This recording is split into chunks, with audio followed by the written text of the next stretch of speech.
Hello viewers, কেমন আছেন সবাই? Welcome to my new blog. আজকে আমরা অতি কাঙ্ক্ষিত একটা জিনিসের জন্য ওয়েট করছিলাম, সেটা দেখতে যাচ্ছি। আশা করি আপনারা সবাই আমাদের সাথে থাকবেন এবং ভিডিও শেষ পর্যন্ত দেখবেন।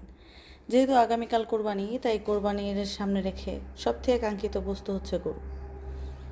আমাদের গরুটি আব্বু আমাদের বাড়িতে আনেনি, সে দূরে একটি জায়গায় রেখেছে এক বাড়িতে। যেহেতু দেখাশোনা করার কষ্ট হয়, ঝামেলা হয়, খাওয়া দাওয়া করাতে প্রবলেম হয়, আর রাতে সিকিউরিটির ব্যবস্থাও আছে, সেটাতেও প্রবলেম হয়। আমাদের দিকে আবার চোরের সংখ্যা খুব বেশি, তাই কখন চোরে চুরি করে নিয়ে যায় এই আতঙ্কে সবাই আমরা আমাদের গরু যার কাছ থেকে কিনেছি তার বাড়িতে রেখেছি। তাই আমরা 4 জন মিলে রওনা দিয়েছি আমাদের গরু দেখার জন্য। অনেকটা পথ হাঁটলাম টাটকা রোদের মধ্যে, হেঁটে হেঁটে হেঁটে হেঁটে আমরা অবশেষে গরুর কাছাকাছি পৌঁছে গেলাম। ওই যে আমার গরুটা আরেকটা গরুর সাথে যুদ্ধ করতেছে।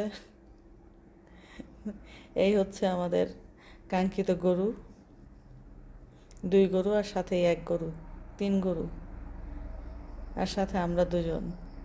যাক, মাশাআল্লাহ, আমাদের গরুটা অনেক সুন্দর, দেখে খুব ভালো লাগলো। আপনারা সবাই আমাদের জন্য দোয়া করবেন। সবাইকে অগ্রিম কোরবানির শুভেচ্ছা।